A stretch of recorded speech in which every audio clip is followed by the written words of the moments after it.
Waalaikumsalam. Bu Imas sudah mendengar suara saya? Ya. Sudah jelas ya Bu Imas? Sudah terdengar ya. Oke, baik. Terima kasih. Mohon maaf ya Bapak Ibu sekalian karena memang ada beberapa trouble dan alhamdulillah bisa terhubung kembali dengan Bu Imas selaku evaluator pendidikan. Nah, izinkan saya terlebih dulu Bu sebagai moderator, saya Novi Kurniasi dari UNES, dan kali ini kita akan kembali membahas tema yang masih sama pada sesi pertama, pembelajaran di era COVID-19 ini. Dan kali ini kita akan berbincang dengan pemateri kedua, Bu Imas Evi Nafiati, MPD. Apa kabar Bu Imas? Baik, alhamdulillah Bu Novi, semuanya alhamdulillah sehat. Alhamdulillah sehat. Oke, untuk mempersingkat waktu, mari kita langsung ke pembahasan ya Bu Imas. Bu Imas sudah? Boleh. Ya, oke. Mungkin karena alhamdulillah, puji syukur saya panjatkan kehadirat Allah SWT yang telah memberikan kesempatan kepada saya dan Bu Imas. Pada kesempatan kali ini kita insya Allah dapat berdiskusi bersama dalam masa pembelajaran di masa pandemi seperti ini. Dan seperti yang sudah kita bahas pada sesi pertama ya Bu Imas, jadi Pak Syahid juga sudah mengemukakan beberapa pendapatnya dan beberapa statement-statement yang bahwa pembelajaran di era COVID ini memang sangat beda pada pembelajaran seperti biasanya. Nah, di kondisi seperti ini menurut Bu Imas sendiri, pembelajaran yang tepat pada era pandemi itu memang seperti apa sih Bu? Menurut Ibu sebagai evaluator pendidikan. Bismillahirrahmanirrahim. Terima kasih Bu Novi sebelumnya. Kita tidak bisa berkata tepat ya, karena ini adalah periode kedua pelaksanaan pembelajaran dalam masa pandemi. Periode pertama, tiba-tiba kita diliburkan semua, orang tua WFH, sekolah dari rumah, BDR, belajar dari rumah, dan semua dengan kebingungan masing-masing. Guru bingung, orang tua bingung, siswa juga bingung ya. Benar sekali. Karena stopnya itu tiba-tiba gitu. Lalu semuanya kebijakannya daring. Daringnya bagaimana? Semuanya mengambil posisi sesuai dengan kondisi masing-masing. Benar. Pada daerah-daerah tertentu itu daring itu pakai WhatsApp juga daring. Mereka nggak ada video, nggak ada. Kerjakan baca halaman 70 sampai 75. Kerjakan latihan halaman 76. Itu adalah daring. Kemudian orang tua memfoto anaknya yang lagi belajar, memfoto tugas anak-anak. Kemudian anak-anak ya sudah lagi baca buku mereka dipoto, kemudian tugasnya dipoto. Saat pertama adalah seperti itu, berlangsung sampai kemarin Juli ya. Kemudian ujian ditiadakan dan sebagainya. Nah, sekarang ini kita masuk ke periode kedua. Periode kedua itu sudah ada kebijakan dari pemerintah bahwa sekolah tidak boleh masuk dengan ada tahap-tahapan ya, tapi pada kenyataannya sekarang juga yang terinfeksi masih terus melonjak. Kemudian daring sudah lebih tertata karena ada waktu jeda untuk setiap sekolah, untuk setiap lembaga itu mempersiapkan untuk tahun ajaran baru ini.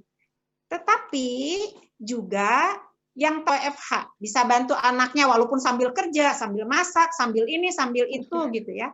Tetapi gitu, sekarang orang tua sudah mulai bekerja. Benar. Siapa yang bantu anaknya? Mungkin anak SMP, SD kelas tinggi, SMP, SMA sudah ada belajar sendiri. Tapi siapa yang mengawasi bahwa mereka belajar betul-betul mengikuti arahan guru?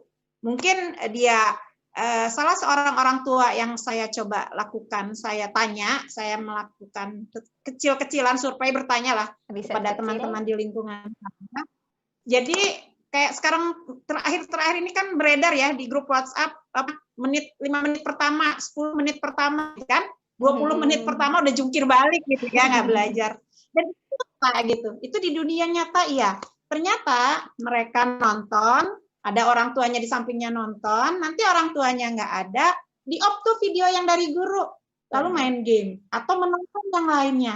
Kenapa? Karena sekarang mereka punya HP dan diberi kuota yang cukup gitu loh. Untuk melakukan itu masih, kalau dulu kan main HP hanya hari Sabtu, hari Minggu, pulang sekolah hanya sejam dan sebagainya, banyak aturan untuk memegang HP.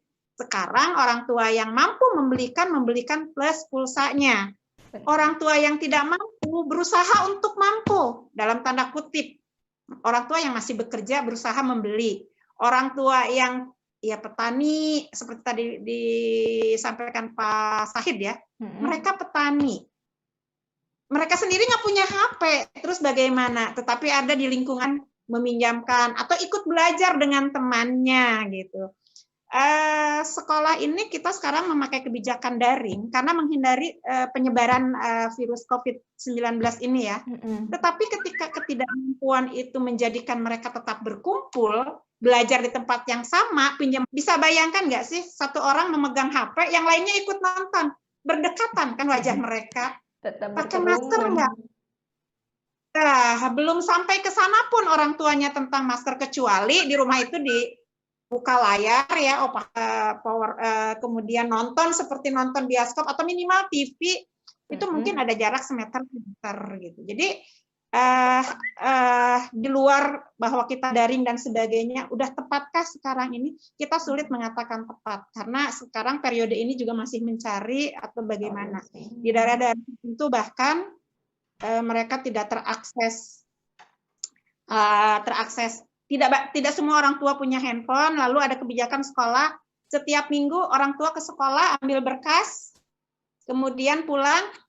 Terus minggu berikutnya menyampaikan tugas anak-anak ke rumah, ke sekolah, sambil bawa tugas lagi ke rumah. Jadi orang tuanya yang bolak-balik. Ya mungkin diatur ya, tidak sampai menjadi kerumun.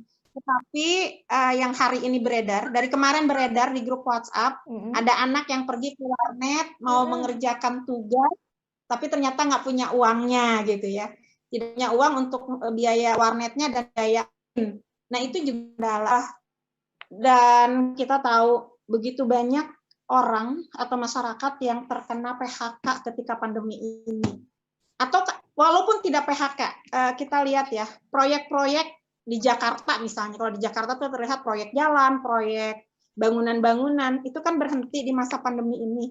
Nah orang tuanya itu adalah buruh-buruh bangunan dan kemudian pulang kampung. Lalu kalau mereka tidak bekerja, pun mereka bingung, apalagi untuk beli pulsa gitu. Lalu bagaimana guru menyikapinya dan sebagainya, itu pada akhirnya kata dari ya terserah mereka masing-masing gitu, karena tidak bisa disamakan kondisi setiap kota, di setiap daerah. Tapi mungkin kalau untuk kota-kota besar, daring ini bisa dikerjakan dalam tanda kutip, dikerjakan ya, bukan masalah tepat atau tidaknya, tapi bisa dikerjakan. Tetapi ala kulli hal dengan sekolah ini ditutup di BDR, belajar dari rumah, penyebaran COVID terminimalisasi dengan anak-anak tidak berkerumun ya. Nggak kebayang kalau anak-anak datang ke sekolah, apalagi anak-anak kelas rendah yang harus ke kamar mandi aja harus diantar dan sebagainya.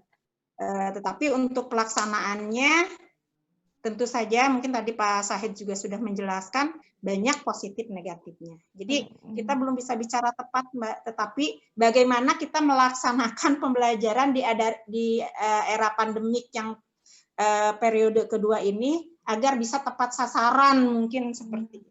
Seperti itu ya Bu ya, karena memang seperti yang Ibu bilang benar sekali, memang kondisi per wilayahnya sangat berbeda-beda. Nah kemudian Bu, dari baiknya tuh bagaimana sih Bu seharusnya peran guru di era pembelajaran seperti saat ini dengan kondisi yang memang per wilayahnya sangat berbeda juga, seperti itu Bu?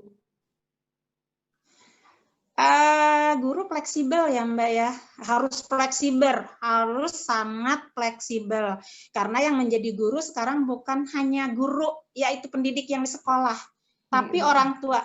Bayangkan Bu Novi, sekarang anak kelas 1 SD, kan dari TK masuk ke SD. Dulu sebelumnya kalau mereka masuk SD kan masih diantar ke sekolah, ada yang nangis, ada yang ditemenin, teman baru, guru baru, lingkungan baru.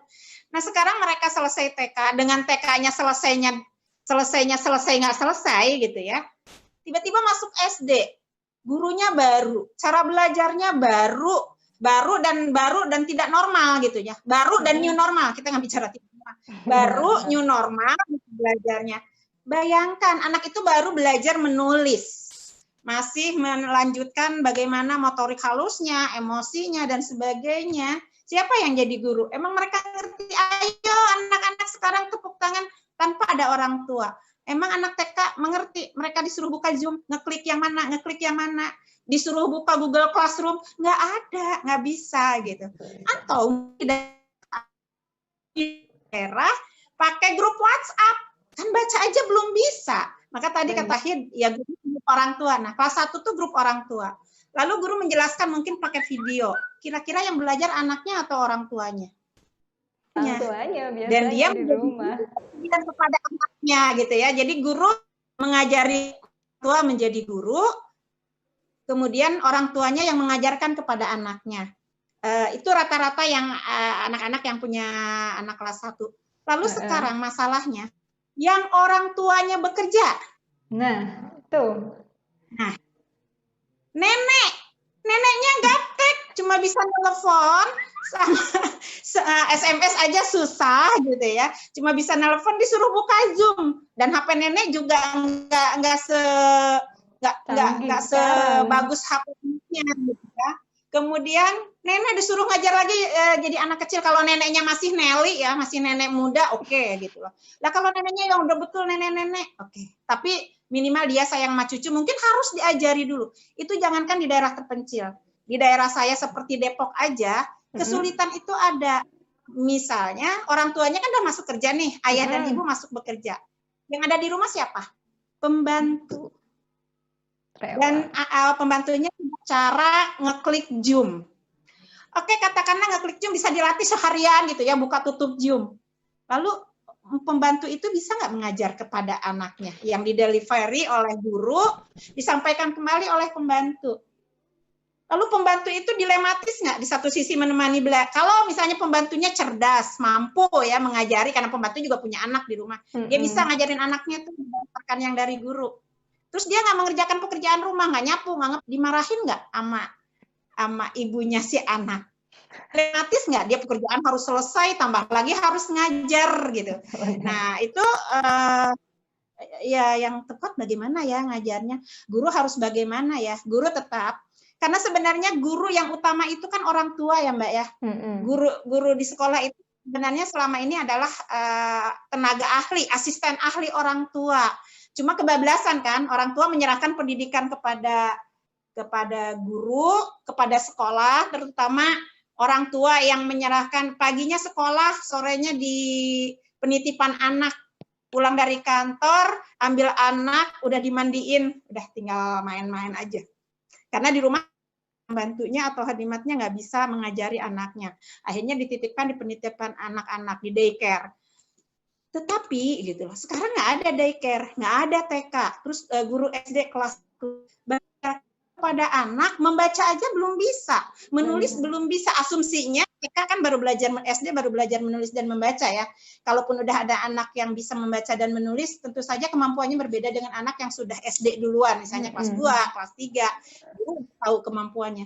Ini guru aja buta, anak apa? Berkebutuhan khusus nggak, kemampuannya sampai mana, udah bisa baca atau belum gitu. Nah seperti itu. Jadi ya guru harus fleksibel. Mungkin ya awal-awal mungkin sebulan hanya mengenal anaknya itu seperti apa dan bagaimana, lalu bagaimana mengatasi kondisi rumah orang tua di rumah anak tersebut. Lalu yang di desa-desa gimana ya? Yang nggak ada WA, yang nggak ada boro-boro Zoom, WA aja nggak ada, itu gimana? Terbayang kan sama kita gitu loh. Belajarnya seperti apa? Jadi orang tua yang kalaupun orang tuanya bekerja atau orang tuanya tidak, katakanlah di desa orang tuanya tidak bekerja, orang tuanya terpaksa harus punya HP dan harus punya WA dan sebagainya, mampu nggak? Kalau tidak mampu bagaimana? Guru harus bagaimana? Ya jalan satu-satunya yaitu tadi ada yang mengambil tugas ke sekolah, kemudian dibawa ke rumah, dikumpulin lagi ke sekolah. Itu satu. Itu kalau misalnya memang bisa dilakukan. Lalu kalau untuk anak kelas 1, tetap kelas 1 SD nih, kan nggak bisa hanya ngambil tugas, apa yang mau diajarkan? Tetap gurunya kan. Ibu nanti pelajari ya halaman 1 sampai 5. Yang mengajari anaknya di rumah siapa? Orang tua. Gitu. Yang kembali lagi. Yang dalam tanda kutip itu adalah orang tua menjadi guru. Yang sebenarnya itu adalah fungsi orang tua. Guru, seorang ibu itu guru, yang pendidik yang utama itu guru, orang tua gitu. Jadi masa ini juga mengembalikan ya kepada eksistensi seorang ibu, eksistensi orang tua menjadi pendidik yang utama bagi anak-anaknya. Hanya saja kita kan sudah salah kaprah, yang ngajarin membaca dan sebagainya, menulis, itu adalah guru di sekolah ketika kelas 1. Lalu sekarang bagaimana? Mungkin sekarang bukan masalah daring lagi yang dipikirkan kelas 1, tapi bagaimana, dan juga TK ya, bagaimana mengelola sebuah pendidikan, lembaga pendidikan yang bertemu muka seperti itu, tapi melalui maya, yang mayanya dalam tanda kutip ya Mbak ya, daringnya juga dalam tanda kutip karena berbeda-beda seperti itu. Jadi ya guru harus fleksibel. Jadi sebenarnya guru sekarang harus menjadi trainer untuk orang tua di rumah.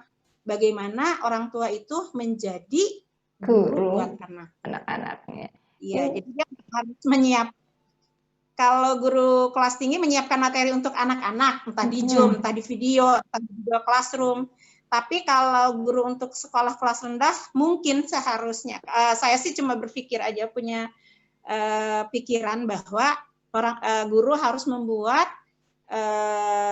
modul mau dipelajari orang tua untuk mengajarkan anaknya di rumah. Misalnya mengenalkan konsep kanan, kiri, tinggi, rendah untuk anak TK bagaimana di rumah. Itu mungkin guru membuat modul untuk orang tua. Orang tuanya yang belajar kemudian delivery ke anak. Jadi belajar itu guru, orang tua, anak. Kalau guru kelas tinggi masih bisa lah langsung walaupun mandiri, dengan banyak kesulitan. Ya. Iya, mungkin benar yang seperti Bu Imas bilang, memang beberapa kendala masih di pendidikan dasar ya Bu ya, seperti TK dan SD memang masih sangat minim sekali, terutama memang orang tua. Ada guru mungkin hanya memang sebagai apa, perantara, trainer yang Ibu bilang Bu Imas, benar tadi. Sebenarnya memang peran orang tua idealnya memang yang lebih mengerti di rumah anak belajar seperti apa, terus anak-anak itu dia memahami pelajarannya seperti apa, pun pasti orang tua yang lebih tahu, karena memang kondisinya guru hanya bisa mengatur dan menilai melalui orang tua terlebih dahulu, karena memang banyak di SD sekarang ya semua anak-anak tuh menganggapnya ini libur ya Bu ya, seperti adik saya sendiri ya, ini kayaknya emang libur, disuruh belajar apa itu Zoom juga nggak tahu, apalagi yang memang baru langsung masuk SD langsung disuruh pakainya Zoom, ya mereka tahunya udah nggak sekolah. Nah itu yang lagi memang stigma yang memang masih susah untuk kita sebagai orang tua, itu PR terbesar bagi kita di rumah gitu. Nah kemudian sebenarnya itu bagaimana sih baiknya yang dilakukan orang tua untuk pembelajaran ketika di pandemi seperti ini, seperti apa? Mungkin baiknya untuk anak-anak yang tadi yang seperti Pak Said bilang, mungkin orang tua tuh lebih banyak sekarang mengerjakan, jadi nilai-nilai menjadi semuanya tinggi, tapi memang bukan hasil anaknya, mungkin hasil dari pekerjaan orang tuanya, seperti itu Bu. Ya mungkin sebaiknya sekarang kita nilai pembelajaran tidak diorientasikan kepada produk pengetahuan semata, tetapi harus lebih dititik beratkan kepada karakter. Misalnya dengan penugasan ini anak punya tanggung jawab nggak? Bagaimana jujurnya? Bagaimana sikap ketika belajarnya? Dan untuk itu untuk bisa ini kita tidak berbicara yang pendidikan dasar lagi ya, yang belum ngerti apa-apa ini, katakanlah daring normal nih, kita bicara daring normal. Daring normal di era new normal, tetap orientasinya tidak bisa ke pengetahuan, pencapaian pengetahuan.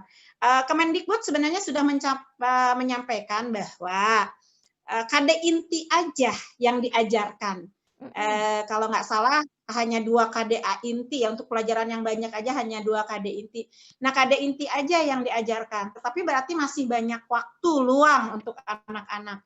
Kenyataannya sekarang anak-anak belajar itu setengah hari ya, setengah hari dari waktu belajar normal. Lalu setengah harinya lagi ngapain? Dulu aja waktu sekolah, anak pulang sekolah ngeluyur dulu kan, Benar. anak ngeluyur baru pulang ke rumah, karena toh di rumah nggak ada orang tua, nggak ada yang negur, pulang telat dan sebagainya. Nah sekarang bayangkan, kemarin kan keluhan orang tua gini, aduh ini masak udah 3 kali, habis lagi semua di rumah, aduh listrik naik, aduh kuota jebol, segala macam. Karena anak-anak di rumah nggak ada kegiatan, akhirnya lari ke makan-makan, terus orang tuanya harus masak terus. Kalau ada uangnya, yang nggak ada uangnya ngapain? Kemudian kalau yang orang tuanya guru, dia harus menyiapkan pembelajaran, membuat video, segala macam, harus ngajarin anaknya juga, harus masak juga, karena misalnya mungkin yang bantu dia cuci gosok, nggak boleh rumah kan berhenti juga, semua dikerjakan sendiri. Kalau yang si guru itu udah punya anak yang sudah gede, bisa bimbing adiknya, terus dianya belajarnya nanti, dan sebagainya. Kalau nggak punya anak yang udah gede, katakan masih punya anaknya SD 2 atau 3, HP-nya harus banyak. Oke lah, itu katakanlah guru masih sanggup beli HP dan sebagainya. Tetapi kalau pembelajaran itu diorientasikan ke pengembangan karakter, maka guru juga tetap harus berusaha mencari materi-materi pengembangan karakter yang juga tetap berkaitan dengan KD inti yang mau diajarkan. Sehingga murid itu punya kegiatan yang banyak. Plus, pembelajaran itu harus memasukkan unsur motivasi. Jadi kejenuhan-kejenuhan yang sekarang terjadi itu nggak ada harusnya. Jadi motivasi kompetisi misalnya seperti gini, sekarang kita akan belajar penjumlahan. Nanti Ibu akan memberikan tugas menjumlahkan. Siapa yang masuk duluan? Ini ya Mbak kata-katanya. Siapa yang masuk duluan hasilnya mengerjakan 50 soal penjumlahan, berarti dia mengerjakan dengan cepat. Benar atau salahnya berarti nomor 2, yang duluan. Nah, baru belakangan guru menganalisis lagi. Menganalisis, oh ternyata dia cepat karena ingin yang si nomor 1. Misalnya sekelas itu ada 30. Nomor 1 si ini karena mengumpulkan jam 8:10, nomor 2 jam 8:13. Nah, itu kan cepet-cepetan, anak bekerja. Ada motivasi untuk berkompetisi. Semua matematika, bahasa, siapa yang cepat-cepatan membaca buku cerita, misalnya gurunya memberikan buku digital. Anak tinggal download, terus baca di HP, kan banyak sekarang tuh perpustakaan digital dan sebagainya.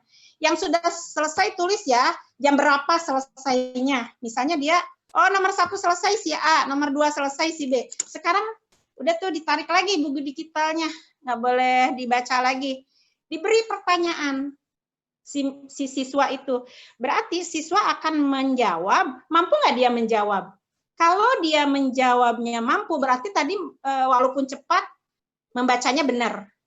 Nah, ternyata yang mampu menjawab itu yang membacanya lambat, yang mengumpulkan waktu membacanya yang belakangan. Berarti yang membaca cepat itu membacanya asal, tetapi tidak paham isinya. Nah, membacanya nggak harus cerita. Misalnya tema kalau wacananya wacana pelajaran biologi, kalau kelas dasar kan tematik pelajaran IPA, misalnya peristiwa siang dan malam, anak diberilah wacana peristiwa siang malam, udah selesai bacanya, mereka ngumpulin, motivasi dong baca gitu, nggak usah orang tuanya teriak, ayo baca, saya selesai jam sekian, di grup WA kan kelihatan tuh, saya selesai, berlomba-lomba kan, tapi setelah itu kemudian guru memberi pertanyaan, paham nggak dengan baca? Dihapus deh itu tuh tadi yang bacaannya tadi dihapus, diganti dengan pertanyaan. Nah, kalau dia udah cepat bisa menjawab pertanyaan, berarti betul, bagus membacanya. Tetapi dia cepat tidak bisa menjawab pertanyaan-pertanyaan tentang isi bacaan, berarti itu anaknya. Tapi kan ada kompetisi gitu, anak-anak mencoba. Akhirnya dari pertanyaan itu berikutnya, kalau dikasih bacaan lagi, anak menjadi membacanya sungguh-sungguh. Selalu begitu, ada motivasi gitu. Peristiwa siang dan malam, SBK-nya apa? Melukis, boleh membuat puisi apa saja dan sebagainya. Jadi materi kalau di pendidikan dasar karena ada tematik, materi dengan materi yang lain berkaitan enak. Jadi wacananya diambil dari KD IPA dan sebagainya seperti itu. Kemudian matematika ya. Matematika untuk anak-anak kelas dasar juga memerlukan konsep dan itu guru harus menjelaskan. Jadi menjelaskannya nggak usah banyak-banyak. Sedikit konsep dengan banyak waktu menjelaskan dan ketercapaian kompetensi dasar benar-benar harus diperhatikan. Selama ini kan kalau mengajar udah selesai, nanti yang belum bisa di remedial gitu. Tetapi mungkin sekarang guru betul-betul menyampaikan konsep dasar, anak yang sudah selesai, sudah mampu menguasai diberi pengayaan, anak yang belum diberikan remedial dengan cara Japrian mungkin ya, Wapri, WA Japri dan sebagainya. Dan itu tentu saja memerlukan perencanaan, persiapan yang matang untuk satu kali pembelajaran aja, ditambah ini. Jadi si anak juga bisa belajar. Lalu juga pembelajaran harus dikonsep sedemikian rupa agar turut campur orang tua tidak terlalu banyak untuk hal tertentu. Tapi kalau memang tujuannya adalah karakter yang mau dikembangkan agar anak itu dekat dengan orang tua, buatlah soal yang memang harus dikerjakan oleh orang tua dan anak. Gitu. Jadi orang tua harus membantu, pengen tahu nih guru, orang tuanya bantu nggak? Kan terlihat nanti. Tapi juga guru harus merencanakan, membuat konsep sesuatu pembelajaran yang melibatkan orang tua. Tidak videonya adalah penjelasan kepada anak, di rumah ternyata orang tua belajar, kemudian orang tua mengajarkan kepada anaknya nggak ngerti, tugasnya dikerjakan oleh orang tua. Dan sekarang sudah mulai banyak keluhan ya, banyak banget sih tugasnya nih. Nah, keluhannya udah di mana-mana sekarang. Karena tugasnya tidak memotivasi, membuat anak nggak mau mengerjakan, membuat orang tua capek, menyuruh anak mengerjakan, dan ujung-ujungnya dia mengerjakan. Tidak semua orang tua paham bahwa ya udah kerjakan aja semampunya anak, disetorkan ke sekolah. Toh sekarang orang tua juga dilibatkan oleh guru, sampaikan anak saya mengerjakannya begini-begini tanpa harus anaknya tahu ya. Ada komunikasi. Nah itu lagi. Komunikasi, harus ada komunikasi antara khusus orang tua dengan guru, membahas anak-anaknya. Jadi sekarang guru harus, karena yang mengajarkan di rumah juga orang tua, harus ada kelas guru dengan orang tua. Iya, seperti itu. Di grup WhatsApp, ibu-ibu minggu ini kan konsep A, B, C. Ibu-ibu nanti membantu di sini.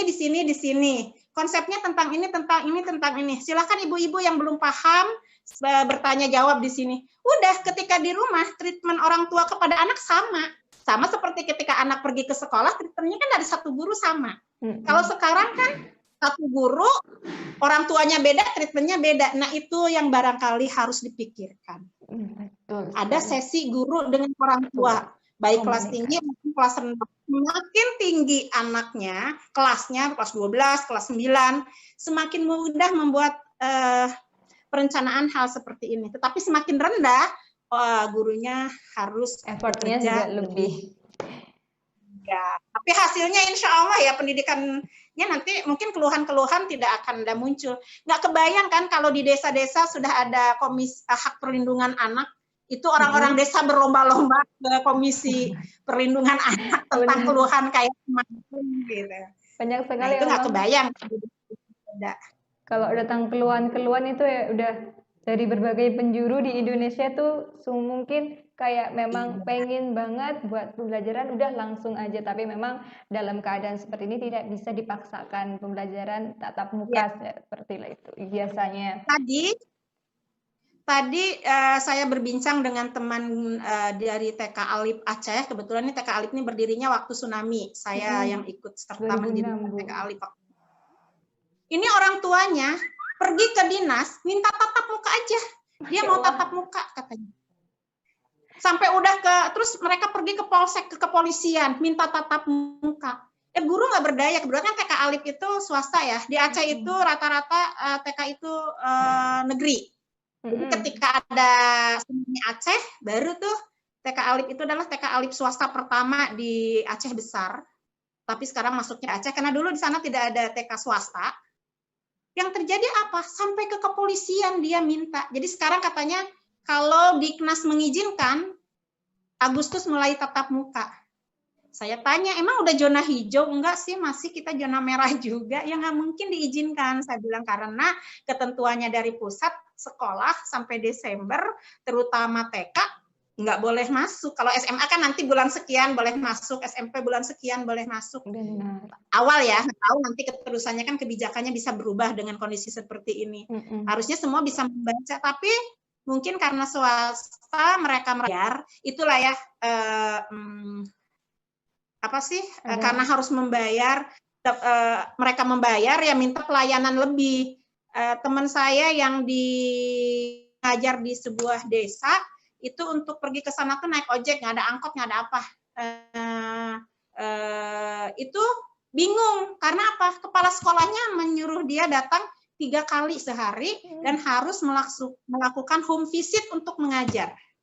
Nah itu kan sama aja bertemu juga. Terus kalau nggak home visit di sekolah ngapain? Ya kita ngobrol-ngobrol. Katanya sama ya. Beberapa sekolah negeri di Depok, di Jakarta juga guru-gurunya di sekolah, mengajarnya dari sekolah, daringnya dari sekolah karena internetnya stabil. Kemudian premium pun, Zoom-nya premium. Tetapi setelah selesai mengajar mereka apa? Ya tetap aja masuk ruangan guru hangout gitu ya. Terus kalau sesak dibuka maskernya, nah itu ya memang tidak terlihat oleh satu mata dari Kemendikbud pusat karena mereka pun nggak datang ke sekolah-sekolah itu.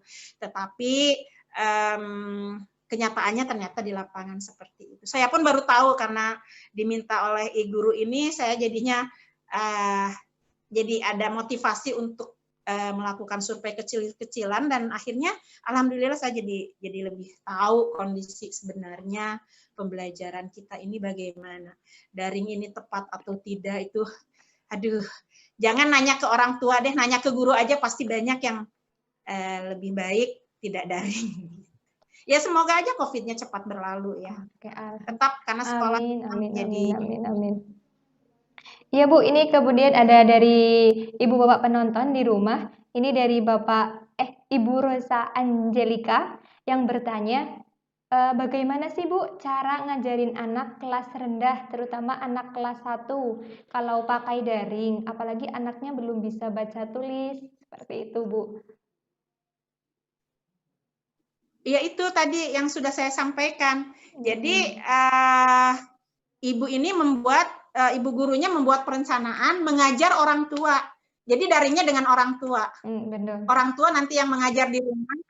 Kemudian juga metode evaluasi pembelajarannya juga evaluasi pembelajaran metode evaluasi pembelajaran anaknya. Jadi kalau anaknya belum bisa nulis huruf A setelah diajarkan oleh orang tuanya, dipertanyakan kenapa? Mungkin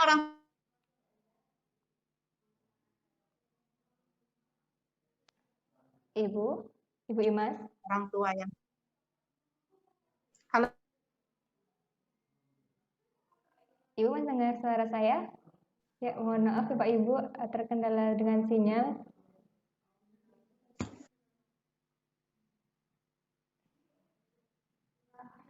Dengar Ibu Imas, dengar suara saya? Jelas. Jelas? Oke. Tapi di sini terputus-putus Bu, mohon maaf gitu. Tapi Mbak Novi jelas. Oh, oke.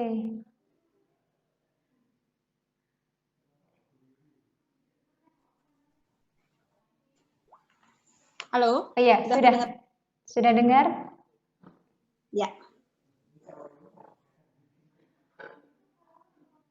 Kedengeran?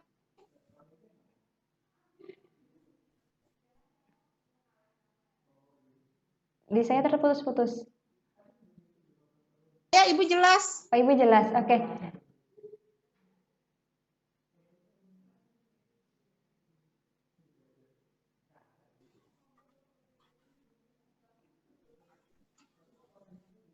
Ibu? Novi. Iya, sudah. Karena di sini gambarnya delay ya, Bu ya. Ibu tidak bergerak. Oh. Saya malah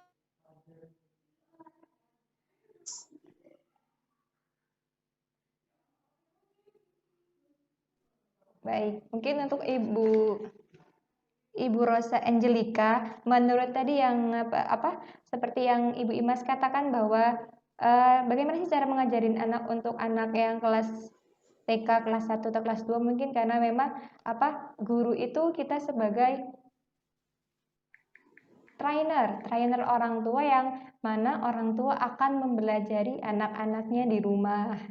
Jadi seperti itu. Mungkin di sini peran orang tua menjadi suatu poin penting untuk anak bisa belajar dari apa materi yang disampaikan oleh gurunya di sekolah.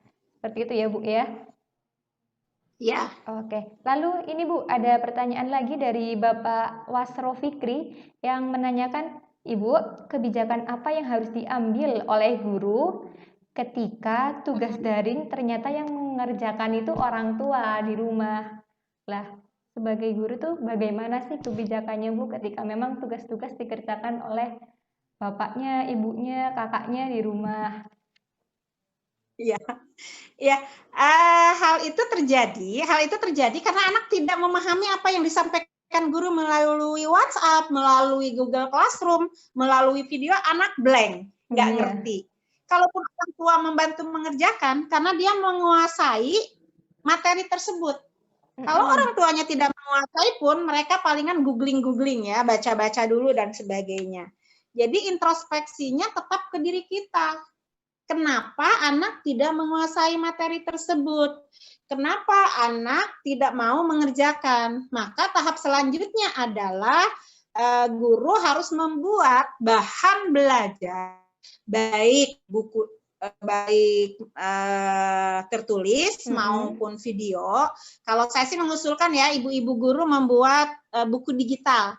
Jadi menulis, kemudian dibuat itu ada aplikasinya tuh membuat buku digital ya. Saya ikut pelatihannya di iGuru tuh Mbak Novi, ada buku digital ya. Nah, dengan membuat buku digital, anak kan membaca sesuai kemampuannya. Orang tua juga membaca sumber yang sama, murid membaca sumber yang sama. Kemudian yang bersifat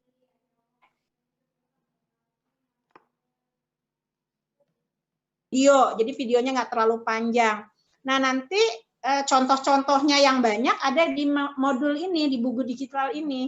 Mudah kok, kemarin saya ikutan bisa ya, alhamdulillah. Bisa pakai handphone juga ikutannya, tapi lebih enak pakai laptop. Nah, kemudian lalu bagaimana kalau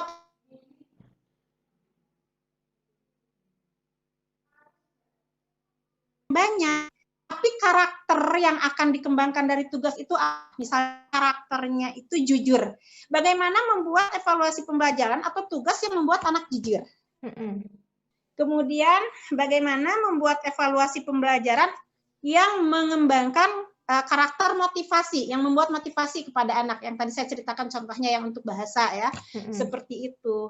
Insya Allah kalau seperti itu kan, ayo sekarang ibu tunggu, yang duluan tuliskan namanya di WhatsApp, guru udah nyatet dong nomor 1 siapa, nomor 2 siapa, kan setor tuh anak, saya selesai menit sekian, saya selesai menit sekian.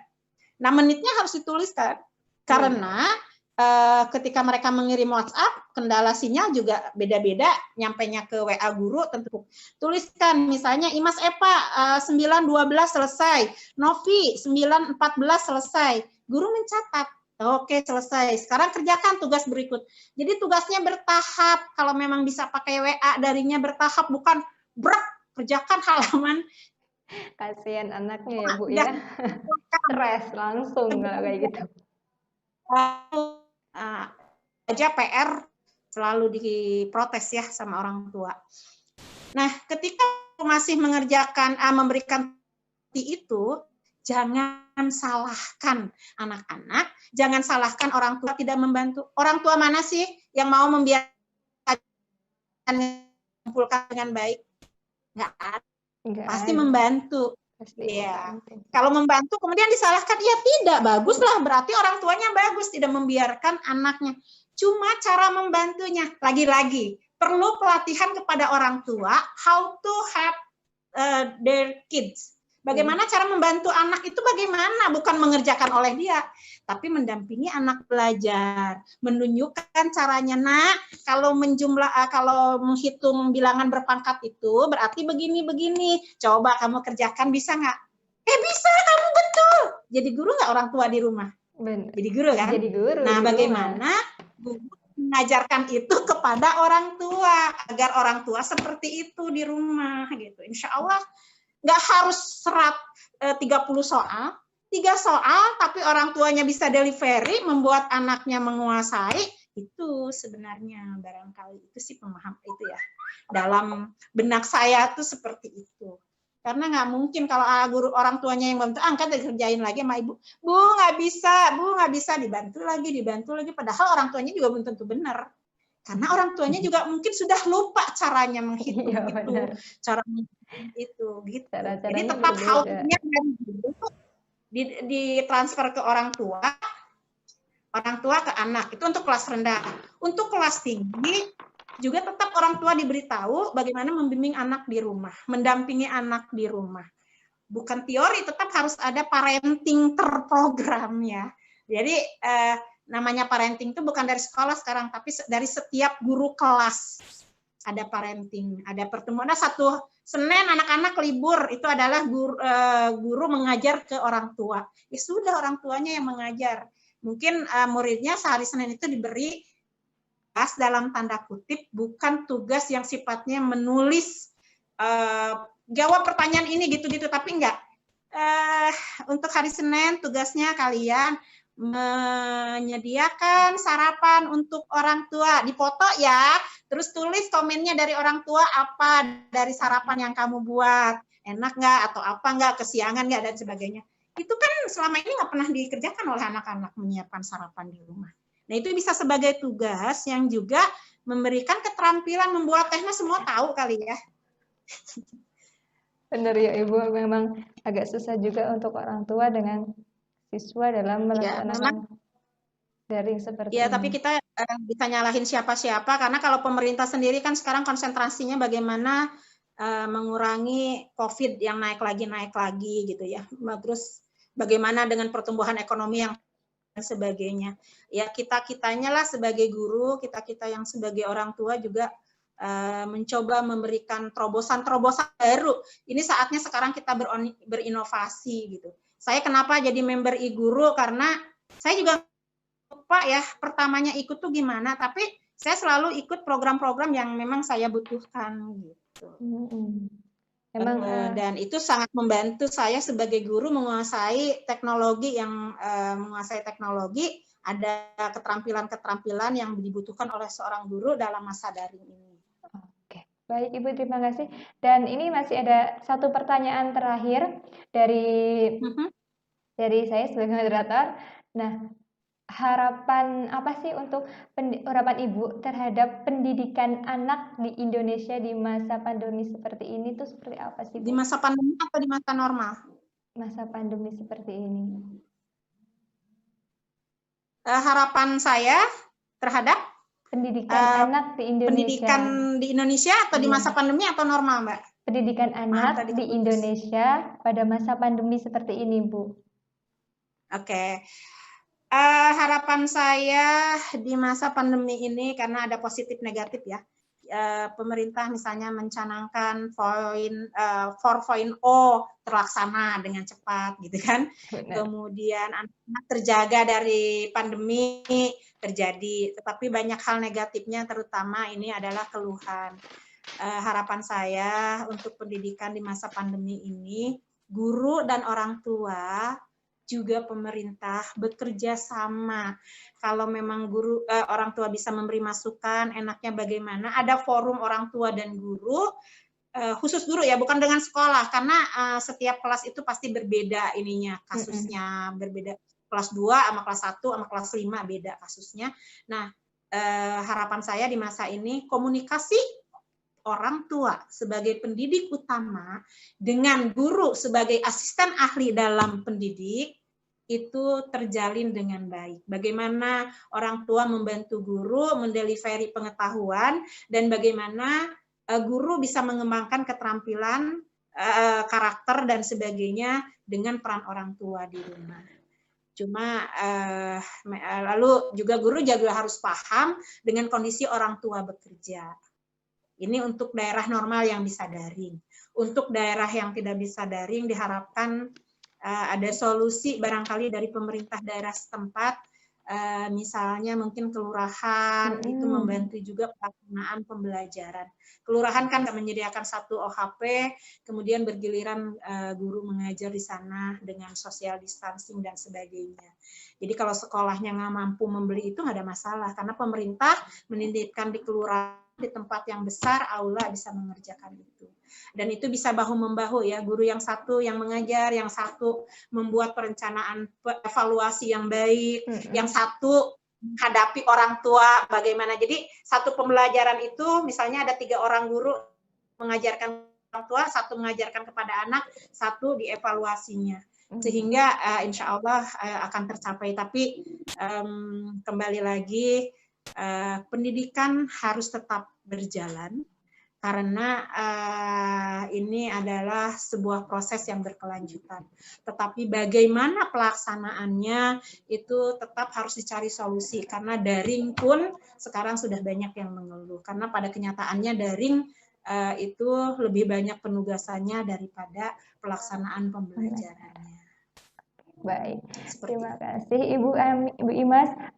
Dan ini ada satu question dari tim e-guru.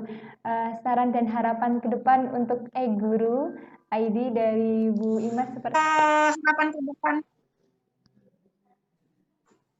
Ya, harapan kedepannya untuk e-guru adalah bisa lebih menjangkau ke teman-teman yang di daerah ya, karena teman-teman di daerah itu jangankan orang tuanya, jangankan muridnya, gurunya pun belum menguasai Zoom. Nah, teknologi-teknologi yang sederhana itu pun diadakan kelasnya barangkali dan mungkin untuk guru-guru tertentu juga dibebaskan dari biaya dan sebagainya. Memang tidak mahal menjadi member e-guru, tapi tetap aja masih banyak guru swasta di daerah honorer gajinya sebulan 350.000 tidak cukup untuk membayar member e-guru. Berharap barangkali nanti ada CSR-nya ya di e-guru dan sebagainya.